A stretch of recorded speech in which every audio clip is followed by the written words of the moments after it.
Welcome to A Date with Darkness podcast, where I will be discussing the impact of hurtful and abusive relationships and how to overcome them so that you can move through your pain and get to the kind of healthy relationships you want, need, and deserve. I'm Dr. Natalie Jones. I'm a licensed psychotherapist based in California. While I hope that you find this podcast educational and informational, please note it should not be substituted for treatment with a licensed mental health professional. Also, due to the nature of the podcast, some of the information presented on the show can be sensitive to some of my listeners, so please note that listener discretion is advised. Thank you so much for listening to today's show. Today has been the day for podcasting for me, so I've been recording several shows, definitely trying to get some cool people lined up for you guys to listen to, and I know that I did accomplish that today. I've got on the show the very special guest that I actually got for today's episode is Dr. Margaret Paul. She is a licensed psychologist and an author. She is known for her work around the book and the workbook. It's called Inner Bonding. Inner Bonding is a classic, and I brought her up here to talk about that technique and how we can use that to move past or overcome or help prevent us from, getting into these toxic relationships. So today's episode is definitely all about self-help. And without further ado, here is Dr. Margaret Paul. Hello and welcome to the show, Dr. Paul. Thank you so much for agreeing to come on. Oh, you're welcome. I'm looking forward to it. That's awesome. So for my listeners that aren't familiar with you and your work, which you've done a lot of great work, by the way, can you talk a little bit about who you are, what you do, and what drives the passion behind your work? Yeah, I was one of those kids that knew by the time I was 5 that I wanted to do this kind of work, that I was, the little kid that everybody always came to, for comfort and for help. And so I've always wanted to do this. And I worked as a traditional psychotherapist for 17 years, and I was just not happy with the results. I had tons of my own therapy and working with others, and I just wasn't happy with how long it took, and it didn't go deep enough, and people really didn't get healed in the way that I had hoped, and neither did I. And so, that's when I started to pray for a process that would really work much faster, much deeper, that people could learn, that they could do on their own, that they wouldn't always be dependent on a therapist. And that's when I met the co-creator of Inner Bonding, Dr. Erica Chopich. And of course, we had to meet. She had half the process. I had half the process. And Spirit came in and helped us put it together. And that was almost 35 years ago. So it's been evolving all that time. And it's just become an amazing process. I just love it. It's completely changed my life. I love working with it. I love working with people with it. I love teaching it. I love writing about it. So I feel very blessed. Absolutely. That's awesome. And can you talk a little bit about how the process for Inner Bonding came about? Why it was even a thing? What was it that was going on with you that made you decide to kind of create this? I had a lot going on in my life. I had a lot of anxiety. I had some depression. I had problems in my marriage and parenting challenges and just, the things that people have. And all the therapy, like I said, all the therapy I'd done didn't really affect it. And so when Inner Bonding kind of came through these 6 steps, it's a 6-step process, I realized the power of it, and I started to practice it, and it just was so life-changing. And, since then, it's been extremely life-changing for the people that practice it, whether they're my clients or whether they learn it online through our website. We have many ways of people learning it through books, but I hear from people all over the world how much it changes their life. That I can't tell you how many people I hear from and say, oh my God, I've been doing therapy for 20 years and this is the first time that I understand what I'm doing, how I'm abandoning myself that's causing all this anxiety and depression and guilt and shame and anger and relationship problems. Now I understand why I've been suffering and I know what to do about it now. Absolutely. Okay, so since you've kind of hinted around, let's get to the meat and potatoes and tell us what inner bonding is. Okay, so inner bonding is a 6-step roadmap.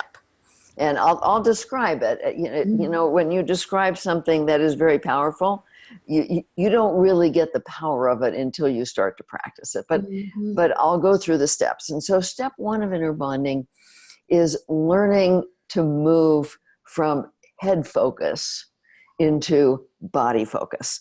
You know, and I'm sure you know this, most of us, as we were growing up, we had a lot of pain and we learned to kind of dissociate from our feelings, from our body, and go up in our head because that's the only way we knew to survive the pain.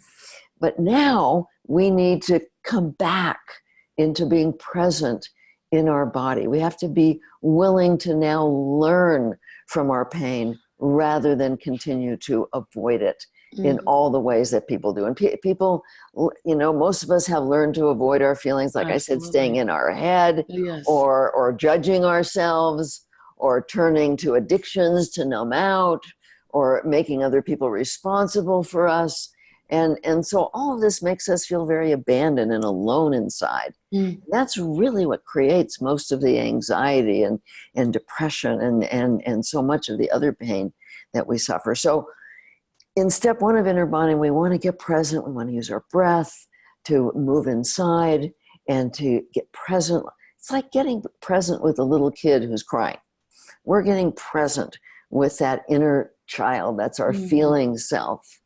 And wanting responsibility for our feelings, because our feelings have so much to tell us.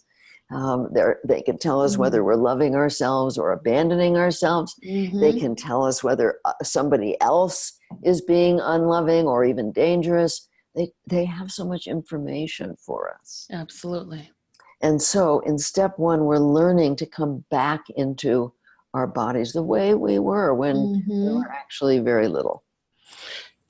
Yeah. My question, you know, just for the listeners, you know, to kind of clarify that, it sounds a lot like, almost like mindfulness and meditation. Well, it is. I mean, yes, absolutely. Step 1 is like mindfulness meditation. Yeah. And so just becoming mindful of what's happening. Yes. Step 2 is that in the inner bonding process, there's only 2 possible intentions to choose from. One is the intention to learn about loving ourselves, about our false beliefs, about what would be true. And the other is the intention to protect against our pain with some form of controlling behavior, some form of self-abandoning behavior. So in step 2, we consciously open to learning. We say, I do want to learn about what I'm doing or what's happening between me and another person.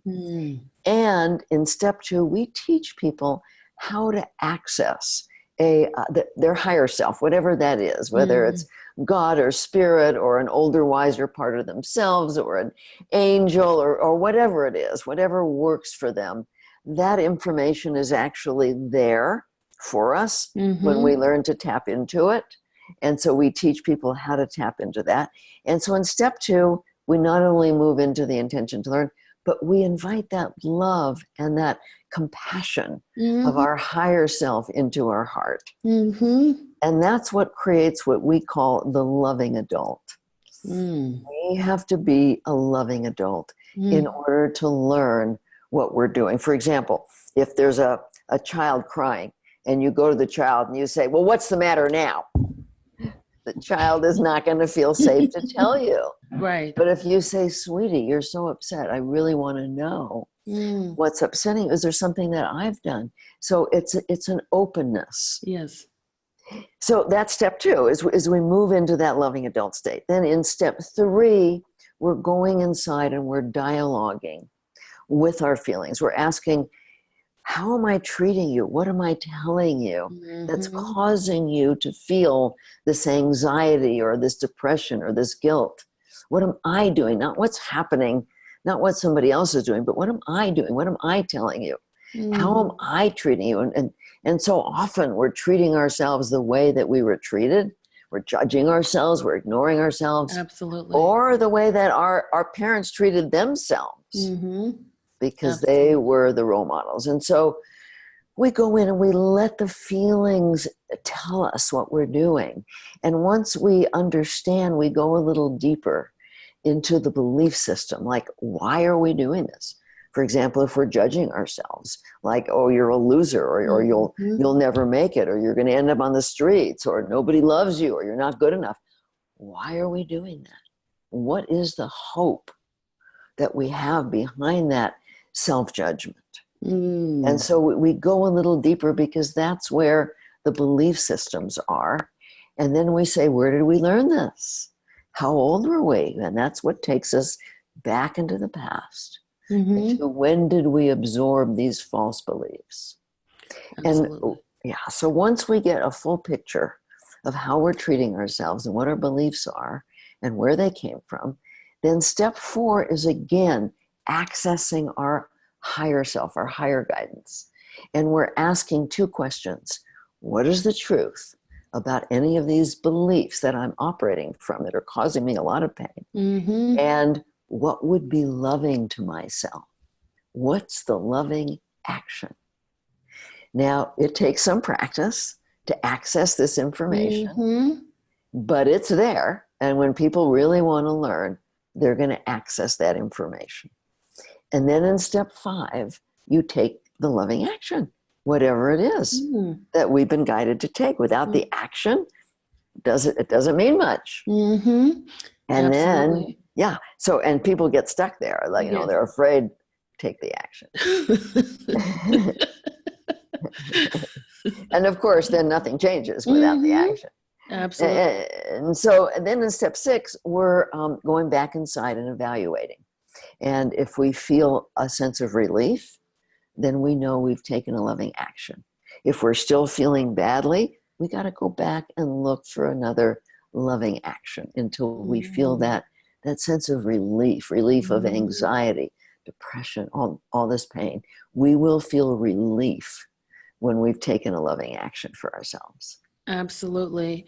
And I love this work so much because I feel like it encompasses a lot of what we do in psychotherapy, but it also allows people to gather their own insight, which brings me to my next question. Step 3, it seems like that step in particular requires a lot of insight. Well, it requires dedication. Okay. It's the insight comes as we do the process. It takes practice, like Absolutely. like anything worth learning. It takes practice. But with practice, people can get very good at very quickly seeing how they're treating themselves, what they're telling themselves, and connecting that to the pain that they feel. It actually doesn't take all that long for them to get that. Sometimes they may need some facilitation, but like I teach a 30-day online course called Love Yourself. And we're halfway through this one, and people are just, their minds are blown when they realize what they've been doing and how much pain it's been causing them. This is 2 weeks into the class, and their lives are changing so fast as a result of it. That's amazing. Yeah. When should people use this inner bonding process? Well, see, I believe that everybody should learn it and learn to be in step 1 all day long. And the example that I give is like if you have a baby, you don't say, when should I take care of the baby? Right? Absolutely. Yeah. And so, if you want to be a good parent, you have a baby monitor on and you listen. And when the baby cries, you pick up the baby and you try and figure out what's wrong and take care of the baby. It's no different. And I Absolutely. call it having your inner baby monitor on, so that we're listening for our feelings all the time in step one. So I think everybody needs to be practicing step one. Right. Absolutely. And a lot of people out there, especially clients that I've worked with, they feel like mindfulness and meditation and stuff like that is woo woo. Yeah. They feel like, oh, this isn't going to help my stress. And a lot of the stress that you talked about in the beginning is what a lot of my listeners have, marriage, kids and stuff like that. Right. And my listeners are even, a step further in that they're dealing with someone, they typically have a narcissistic partner in their life. So they're Right. incredibly stressed. For the person that is incredibly stressed like this, how practical do you think this is for them? And what's the timeline look like for them? Well, it's actually exactly what they need, because they need to be learning about what they're doing, how they're treating themselves. That's their end of the relationship system that may be causing the stress with their partner or with their children or at Mm-hmm. work or whatever. They've got to start to take responsibility and not just feel like, oh, I'm stressed because I'm a victim of what's happening in my environment. And so as soon as they really want responsibility for Mm-hmm. their feeling of stress, they're going to start to make progress. And so if they learn to stay present for their stress, and if the moment they're aware of their stress, they Mm-hmm. go through the steps of inner bonding, they're going to start to feel better right away. Mm. Right away, because it's just like a baby. Like, again, if the baby's crying, you pick the baby up. Maybe the baby's hungry, you feed the baby, or you change the baby. Baby's going to feel better Mm-hmm. right away. Sure. And do you feel like for people that are really struggling, emotionally, mentally, can they go through this alone, or would you recommend that they go through it with a therapist or accountability partner, or how would you recommend going through this process? Yeah, I mean, I think that people who are really struggling badly need some support in it. And we give them a lot. There's a lot of ways for people to get support inexpensively. I'm very devoted to making this process available to anybody who wants to learn it. And so while certainly I work with people, and my trained facilitators work Yeah. with people, and they charge for that, there's also ways of getting sessions very inexpensively. Mm-hmm. There's a free course on our website that teaches inner bonding. There's so many ways of learning it. But if somebody is really struggling, they need some support. They do. Yes. Absolutely. And I would agree with that. And so, what would the person who's gone through this process look like on the opposite end once they've completed it? What does a person who's done the inner bonding work look like? Well, they feel a lot of joy in their lives. They feel a sense of fullness instead of emptiness inside. They're Mm-hmm. in touch with their sense of passion and purpose about life. Their relationships are relationships of sharing love rather than trying to get love all the time, because people who are not loving themselves are always trying to get love from somebody else. But once you learn to love yourself and connect with that higher source of love, you learn to fill yourself up with love to share with others, which is, to me, the most joyful experience in life, is the sharing of love. And so everything changes for people. They start being able to Yeah. manifest their dreams, because manifestation, well, there's the whole issue of learning to have a high frequency, which is what happens when we're open to learning, is that we operate at a much higher level, and that vibration, that frequency, allows spirit to co-create with us. And that's what allows manifestation. And so, like, I was just talking to a client yesterday who said to me, and she's been practicing inner bonding for maybe a month. And she said, wow, she said, all of a sudden, everything is changing in my business. Things that were so held up are now coming to fruition. People are signing contracts. All of this is flowing because she has shifted. She's moved out of being a victim and moved into taking responsibility for herself so that her vibration, her frequency has raised up, and that's allowed spirit to co-create with her. This is very much a spiritual process. It's very much learning that we are not here alone, that we are always being guided in our highest good, and that we have spiritual help in manifesting our dreams. And so it was great for me because I've worked with this woman maybe 3 or 4 times on the phone. That's it. And she's so excited because she had been on a path for a long time, but hadn't understood what she was doing that wasn't working.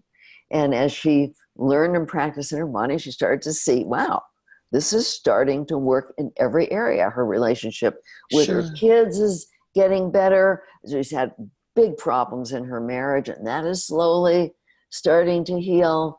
And her whole work situation has changed. So, of course, she's very, very excited about that. Can you talk a little bit about manifestation and what that is and how it works for people who aren't familiar? Yeah, so let me talk a minute about frequency. Okay, sure. Frequency is like the rate at which our energy vibrates. And we're in bodies, and so our bodies vibrate at a fairly low frequency so we can see each other. But like a hummingbird's wings, you can hardly see them because they're vibrating at a high frequency. So spirit vibrates at a very high frequency, which is why most people can't see into spirit. Some people can, but most people can't. I can't generally see, but I can hear spirit very, very easily at this point. And I think most people can learn to do that. So there's 2 major things that affect our frequency. One of them is our intention. If our intention is to learn to love ourselves and share our love with others, that just automatically raises our frequency. And the other is what we put in our bodies. Because if you're eating junk food, eating a lot of sugar, eating, at fast food places, and all of that lowers, that's not natural food. That's food that the food industry made, but it's not natural food. And so the body has a very hard time with it. And of course, many people now know it's the root of so much chronic illness. Absolutely. Yeah. And so we need to, if we want to maintain a high frequency and stay connected to guidance, we also have to be eating clean, organic, non-sprayed foods. Now, this took me a while to put this together because I was a sickly kid. And by the time I was in my early 20s, I was tired of being sick. And so I started to read about health and nutrition. I realized, wow, our food is toxic. I read a book called The Poisons in Your Foods, and I read Silent Spring by Rachel Carson, and I believed them, fortunately. And that was it for me. I said, I'm not eating that way anymore. And I started to shop at the one little health food store in the area at that time. And that was 58 years ago, because I'm 80 years old now. Oh, wow. I am in fantastic health. I have high energy, higher than I had when I was in my early 20s. And it's because of the combination of how I've been eating all this time, keeping the frequency of my body high, and then practicing inner bonding and staying open to learning. And then I do exercise. And so I think those are the 3 things that create health and a high frequency, is getting moderate exercise, practicing inner bonding, taking responsibility for loving ourselves, and eating well. That's what creates a high frequency. Took me a while to understand that it took all of that. But now I know that that is what it takes, and that when people do that, they start to hear that inner voice, or that higher voice. That's a much quieter voice than the voice of their ego wounded self, the programmed voice that puts them down and judges themselves and turns to addictions. They start to hear the voice of truth and the voice of love. And that voice, when you start to listen to it, it guides you into what is in your highest good in your life. Mm. And that's what enables you to manifest your dreams. When you're in that high frequency and you are in connection with spirit, that energy of spirit supports you in bringing about what you want in your life. And it just kind of blows me away because I see how often this happens in my life. It Yeah. just blows me away. And how it happens in other people's lives. And so, yeah, I mean, I'll do anything to keep my frequency high because living in connection with that guidance, without that, it's like living blind, really. Hmm.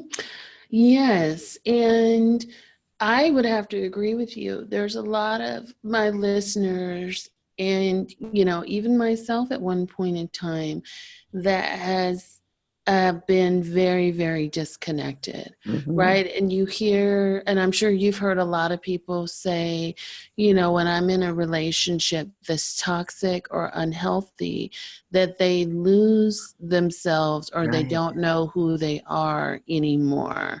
right. And so for someone who is totally lost, I could see this process being a little bit more difficult in terms of finding frequency and things like that. No? No, not actually, because I work with so many people like you're talking about that Yeah? they're in relationships with somebody who's a narcissist, who's a taker, who's demanding. They've lost themselves. That was me. That was me. I had completely Okay. lost myself. I Sure. was a caretaker. I was taking care of everybody, my parents, my kids, my husband.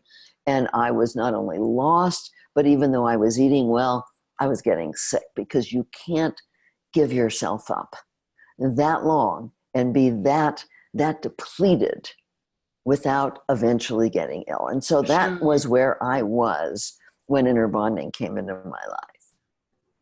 And Wow. so I know what these women are going through. I know exactly what they're going through. And I know what the challenges are. And I know that there was a life-changing moment for me, Dr. Natalie. And that was the moment when I made such a deep decision that I would rather lose everybody else, but I wasn't going to lose me anymore. Mm. And I knew that I was willing to end up alone rather than continue to sacrifice myself for what everybody else wanted of me. And I realized at that point that trying to be the good girl and trying to take care of everybody and do what everybody wanted me to Sure. do was a form of control. It wasn't loving. I thought I was being so loving and they were the ones that weren't. I wasn't being any more loving than them because I was trying to control them in a more covert way by being such a good girl and doing everything right and pleasing everybody. That's just another form of control. It And when is. I realized that, yeah, I was shocked. I was shocked. I realized that's not loving. I thought I was so loving. I wasn't being loving. And I realized I couldn't be loving to others until I was loving me. Mm. And I knew that I had to take the risk of losing the people that said they loved me. So I And think that's not that's the easy. catcher. Yeah, that's the not easy part because there's a lot of people in these toxic and co-toxic Right, relationships that are not at a place where they're willing to risk losing that person. right. Is there That's some right. work that you can do to get you to that point? Yes. Yes, you can. First of all, I jumped into inner bonding. I did Yeah, it hook, line, and sinker, but sure. people can go a little slower with it. They don't have to, change everything at once the way I did. And they can just start to get a little stronger in themselves. One of the things that practicing inner bonding does is it teaches people who they really are in their essence, in their soul, and they learn to value themselves. And that's what's so important because when we're operating out of that ego wounded part of us, we don't value ourselves. We're telling ourselves we're not good enough. We're flawed. We're a loser. That's what that ego part Mm-hmm. does. But Mm-hmm. as we this inner bonding and we get connected to that higher source, we start to see how incredibly beautiful we are on the inner level. We start to see that we're each a unique expression of the divine with our own gifts. And we start to be able to love ourselves because we're valuing ourselves. Mm-hmm. And as we see who we are, we start to be able to see who others are in their essence. And we start to change how we treat other people. Instead of being reactive to their woundedness, like if you're married to a narcissist, Right. you're likely going to be reactive to their Absolutely. woundedness, their anger, their demands, their neediness. But as you learn to really love and value yourself, you start to react differently to that. You start to treat other people differently, not so much on who they are on their wounded level, but on who they are in their essence. And that can change the relationship dramatically. I like that. I like that a lot. Yeah. And I would agree with you if you're reactive. And it's more of like almost like an acceptance in a way, and in spite of type of thing, as opposed Yeah, to, it yeah. is. Yes. Yeah. And so I like that a lot. And I think my listeners could really work with that. Do you have to be in a place physically or financially or even spiritually? There's a lot of people, even in relationships with narcissists that I'm thinking of, that are also very, very wounded spiritually, in addition to Right. some of the other ways that you've talked about. Yeah, and so one of the things that I do with people who have been spiritually abused, Yes. and many people have been taught that God is the punishing man or judgmental being, and of course so then it doesn't help. They don't want to open to a punishing being or a judgmental being. And so what I ask people to do who are in that place is to imagine an older, wiser part of themselves. Mm-hmm. Now, their own higher self that really is all around us, because our soul is very big. And so that higher self is here. And if they can imagine their own older, wiser self, it can be very comforting and very helpful. But some people are atheists and they have no spiritual belief system at all. And so, Sure. yeah, and so I was working with one man. I had been working with his wife, and she was open spiritually, and she was doing really well, and he liked what was happening with her. And so he called me and he said, but I need you to know I'm an atheist. I don't believe in anything. And I said, okay, that's fine. But when you go into step 4, I want you to just ask the air. Just ask the air, what's the truth and what's the loving action? I said, would you be willing to just ask the air? And he said, okay, that's fine. I'll just ask the air.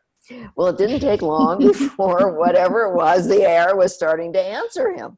And he said, look, I don't know where the answers are coming from, but they're really helping me. I don't care where they're coming from. I don't want to know where they're coming from, but I'm getting helped by the answers that I'm getting. So even though he didn't have that belief system, it was helping him anyway.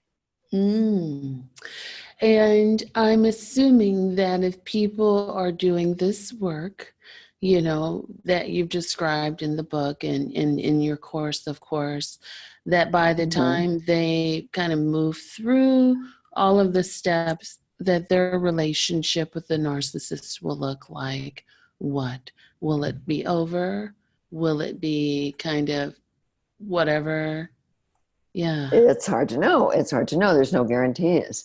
It might get worse. It might get better. With the people that I work with, it generally gets better, but I tell them there's no guarantees because if the narcissist is very determined to stay in control and the other person is taking care of themselves, they might not be willing, to deal with that. So certainly there's no guarantees, but more often than not, it does improve, and And at when, least it improves to the point where the person can manage it. okay, what does that look like? Improvement. Well, it looks like they're just taking better care of themselves. You know, they've moved beyond so much fear of this person, and because they're showing up, they've learned to develop their own loving adult. They're not handing that person responsibility to approve Mm, of them, to define whether or not they're okay. They're defining their own worth, which is very, very important. They're just stronger in themselves. And so they're just better able to handle what's going on with the mm, narcissist. And the mm. narcissist, might start to deal with themselves. Sometimes they do, sometimes they don't, but we have to be prepared for either situation. Absolutely. And then you also mentioned the manifestation part. And so after we were to go through the steps of inner bonding, are we now starting to manifest and attract more healthier, like-minded people as well? Well, yes, because the fact is that we attract at a common frequency. So we attract at our common level of woundedness, and we Mhm. attract at our common level of health. And so the more we are taking responsibility for learning to love ourselves, and take responsibility for our feelings, the healthier we get, and the more we're going to attract people who have a like frequency. And Nice. so, yeah, and it's amazing what happens, because people say, "Oh my God, doing this process, I now don't connect with my friends. Am I going to be friendless?" And then pretty soon, new people start to come into their life, who are operating at a higher frequency like they are. Yeah, and I think that would be some of the worries of, some of my clients and definitely people that I work with. It's definitely been a factor. Like there's this fear of letting go of what is Right. or what doesn't serve them because for fear of being alone or, rejection or what have you, different factors. But Oh, right. just Right. Right. knowing Right. that they have to be open to receive new abundance of Right. healthier Right. versions of yourself. So that's great. Right. So you have the book, Inner Bonding, but then you also have the workbook, Inner Bonding, the Inner Bonding. Okay, inner bonding. Yeah, inner bonding is an older book. I have two newer books. One is Okay. called Diet for Divine Connection: Okay. Beyond Junk Food and Junk Thoughts to At Will Spiritual Connection. Okay. That book, the whole first part of it is about how to treat your body, and the whole second part of it goes deeply into the inner bonding process. So that book just came out last March, a year ago March, and then Okay. this March is the inner bonding workbook, Six Okay. Steps to Healing Yourself and Connecting with Your Divine Guidance. So the workbook is very helpful in learning the inner bonding process. Both of them are. But the workbook, you're actually going to do the work. So if people want to learn the process, but they don't have the money for any kind of facilitation, this is an excellent way to learn inner bonding. So it's actually taking you through the steps. And in the workbook, walk us through what that should look like in the workbook. Is that something that ideally you would want to look at it every day and kind of work a little bit each day, or is it kind of go at your own pace? You might do it this month Yeah. versus next month, or how should that be effectively worked through? Well, each person needs to just go at the pace that feels comfortable for them. But it would be good, once they started, to at least spend a little bit of time each day, or, every few days with the workbook. The workbook goes into tremendous depth. People are going to learn so much about themselves as they go through both of these books. They're going to learn so much about themselves in a very, very short period of time. Hmm. And if they're really open to learning, that is going to be very life-changing for them. So I've gotten excellent feedback. There was on Amazon. There's Mm. there's a 7-star review from a psychologist that asked for a review copy because she reviews for Psychology Today. And she Nice. put up a review that said she reads so many self-help books, but this one goes into the Oh, kind of depth that almost none of them that she's ever read have gone into, and she'll be going absolutely. through it again. Yeah. Yes, I absolutely have that copy on Kindle. I'm curious about the Divine Diet book, though, because you Yeah. mentioned Okay. the getting rid of the junk and junk food and processed stuff. Can you talk a little bit about that in terms of eliminating the things that are bad for you as well? Yeah. So when people say, what's your recommendation? I say, well, it's very simple. If people didn't eat it 200 years ago, don't eat it now. If you can't pronounce it, don't put it in your body. So 200 years ago, we didn't have the supermarkets. We didn't have the processed foods. Sure. And so that's how I recommend people eat. That's how I eat. I don't eat processed packaged foods. I eat as local and as fresh and as clean as I possibly can. I don't think it matters much whether somebody is a paleo or a keto or vegetarian or vegan. Mm, Each person needs to tune in to what's right for their own body, because we're not all the same. And, some people do absolutely. better in one way than the other. And so in the book, I teach people how to start to tune into what's right for them, and Mm, what to look for in terms of how the food they're eating makes them feel. But of course, there are some guidelines here, and that is, sugar is a poison. It causes so many illnesses, and so I don't eat sugar. One of the big causes of so many illnesses and a lowering of frequency are the industrial seed oils. This is sunflower, safflower, corn, cottonseed, canola, soy. These oils came about early in the 19th century. I think mhm, Crisco was the first thing mm. that was made. And of course, everybody used Crisco. And the problem is that these we need a balance in our body between the kinds of fats, between the omega-3 and the omega-6, because if there's an imbalance, if there's too high omega-6, it creates inflammation in the body, and as many people are learning, Absolutely. inflammation is a cause of many, So many many, illnesses. yes.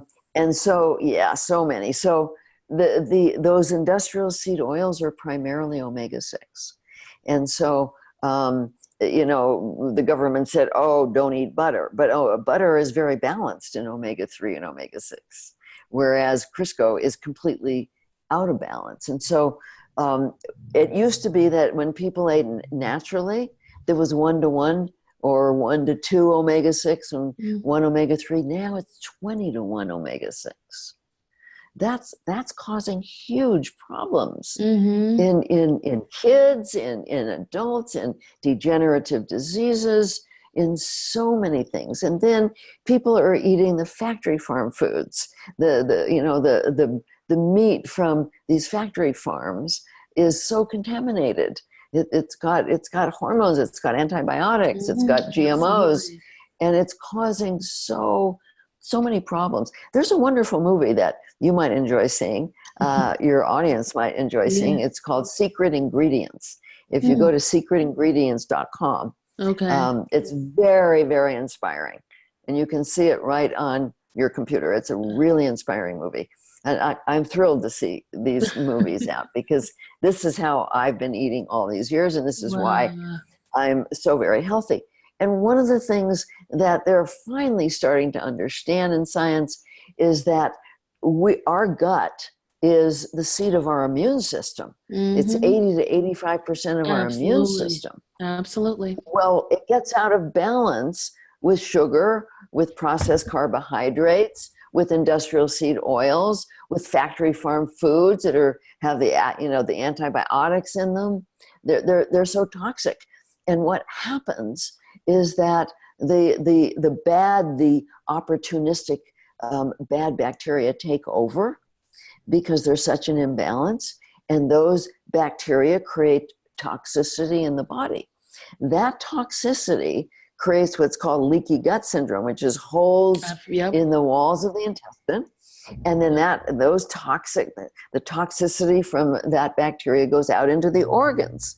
And then it can create cancer and heart disease and diabetes and Alzheimer's and all of these awful illnesses that are proliferating. It also goes up the vagus nerve into the brain, and it's one of the major causes of anxiety and depression. Yeah, absolutely. The gut-brain barrier. Yeah. Right. And so when people come to me anxious and depressed, I make sure I deal with their food. I don't just, teach them inner bonding. I also say, you got to deal with your food. So the functional holistic approach is very good. I've also started to work a lot with patients in that arena. And it's interesting, as you were talking, I had a thought, people who have toxicity in their bodies also draw toxic people or toxic relationships. That's right. That's exactly right. Toxicity all around. That's right. It's really interesting to kind of see that and know that and kind of practice from that modality. And I know we're not separate. Yeah. We're holistic. We're mind, body, spirit. Absolutely. And I know that when you start to purge, things like this, such as toxic food and toxic habits and sugar, especially, there's definitely a withdrawal or detox that you go through that is very similar to almost like a drug detox. And a lot of people, it's very difficult, those symptoms and things like that they go through. It makes them feel uncomfortable and they don't like it. Right. And it's much, much easier to kind of go back to it type of thing. Right. And so what do you recommend for that? How do you help people get through that piece of it? Well, what I recommend to people is I recommend that they don't actually address these addictions right away. If they're addicted to alcohol or nicotine or sugar or fast food, I don't suggest that they just address it right away. What I suggest is they start practicing inner bonding and develop their loving adult self. Because as you see, the brain has neuroplasticity. We've been programmed in our lower brain, our amygdala, to just be reactive and to avoid pain and to act out addictively. But as you practice inner bonding, you're actually developing new neural pathways up in your higher brain, which is where the loving adult is. And so with a month or so of good practice, you're going to be establishing new neural pathways in your higher brain. And that's going to motivate you to want to take better care of yourself and make it easier to go through that detox process. And so it doesn't have to take real long. For people who are really devoted to it, take a month or so to develop some new neural pathways in their brain. Then it becomes much, much easier to let go of things like sugar because they're learning how to not eat emotionally. They're learning how to take care of their feelings by bringing in love and compassion and learning about their feelings through inner bonding, rather than covering them over with sugar and processed carbs or alcohol or drugs. And so if they don't have a loving adult in place, they're not going to do it. And so Absolutely. They have to develop that loving adult first. Absolutely. I would agree with that. And, maybe even a support system or group too, or accountability might even help along the way, because I can see Absolutely. people kind of backpedaling.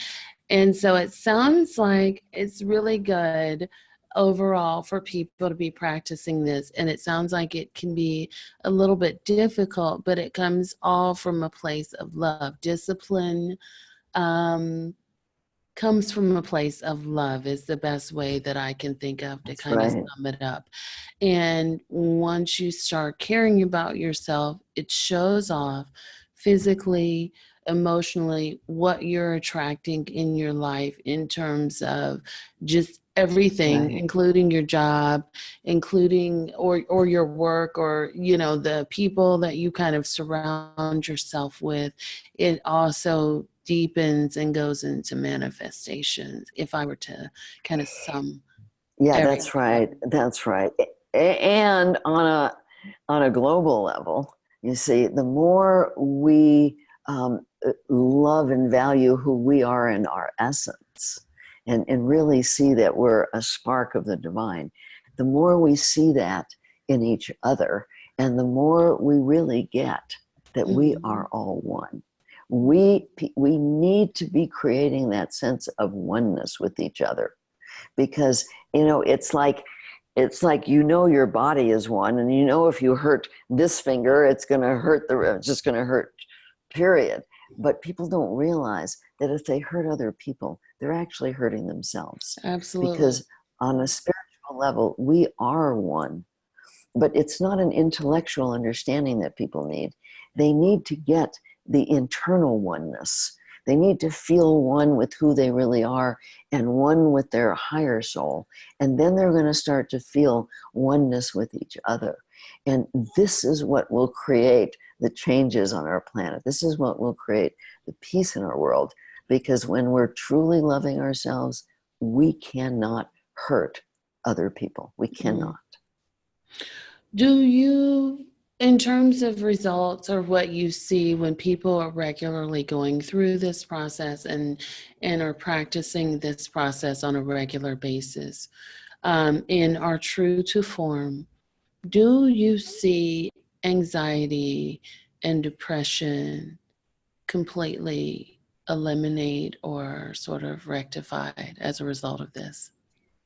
Yeah. See, what happens with me right now is that because I'm present in my body, if I get the slightest little prickle of anxiety, I just go in and say, "Oh, what did I just say to myself?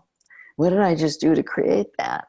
And I immediately deal with it. So it never goes into that. Our feelings are an alert system, letting us know that we need to attend to something.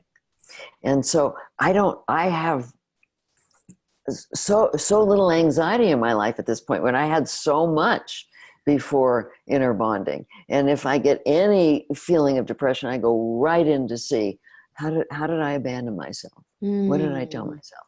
And so it gets alleviated right away. That's the issue.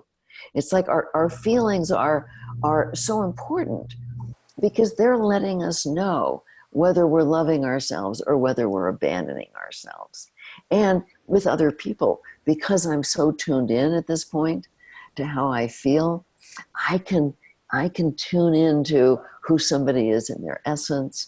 I can tune into how much they're coming from their wounded self, their ego self. I can tune into their level of narcissism. I mean, it's just not very hard at this point Yes. for me to tune into what's going on with that person, because our feeling self, this is our intuition, this is our inner knowing. We need this in order to know what's safe, what's dangerous, what's really going on. And so the more we get present with our feelings, the more wonderful information we get about ourselves and about others as well. Awesome. Well, this has been very enlightening and informative. And I'm just curious if you have any sort of upcoming projects or anything that you have coming up that you can sort of recommend or suggest to the listeners. Yeah, I have a lot of things going on. I'm just completing the online Love Yourself course. There'll be another one in a few months, but upcoming will be my Passionate Purpose Vibrant Health course. These courses are 30-day online courses. There's a special forum, and I'm on there, and I'm helping people. There's a once-a-week coaching session, so they're extremely helpful. They can go to innerbonding.com, and they can see what's offered. I do 5-day intensives, and I do 3 of those a year and 2 advanced intensives, and I have one coming up in a couple weeks. I have 1 spot left, so and then I have another one in October. So these are very deep, very, very deep healing That's amazing. experiences. As I said on the website, there's a free course, a free 7-day inner bonding course. We have a membership site called Inner Bonding Village, and we have different levels of membership that's quite inexpensive, and that's where people can get some free sessions with inner bonding facilitators in training. We have a fabulous training program to train people to do inner bonding. And our next one will be starting in November. If anybody's interested in that, they can come to the website and click on that and learn about that. I do workshops in different parts of the country. My next one will be in September in Massachusetts at Crapalo. So if anybody is on the East Coast, I'd love to meet you. There's just a lot that I'm doing. I'll be at this global at the global conference in Phoenix in August, and there's some wonderful people presenting there, and I'll be presenting there as well. And so there's a lot of ways of my connecting with you personally. Of course, I do phone and Skype sessions, and so do the other facilitators. And then we have a fantastic program called SelfQuest, which is an online program, and it's a membership program, and it's a very in-depth, teaches people very in-depth. If you like to work on your computer, it's an ideal way to learn inner bonding. Okay, great. And can you talk a little bit about the 7-day free course, or the free course on inner bonding that you have on your website, what that's like and what that's about? Yeah, it's a course that people can take over 7 days, or they can take it, they can do it as long as they want. But it does give them a pretty in-depth understanding of inner bonding. It gives them all the terms that we use, and it brings them through the 6 steps. And for some people, that's all they need. I mean, I've heard it because it's in many languages. We have it in many different languages on the website. And so I hear from people all over the world that they learn inner bonding from that course, and that it's been life-changing for them. So if that's all that somebody can do, if that's all they can afford, then that's a very powerful way to begin to learn inner bonding. That is great. And any other resources or things that you can recommend in addition to inner bonding that you often kind of, you might pair up with inner bonding, or you might say in addition to inner bonding, anything like that?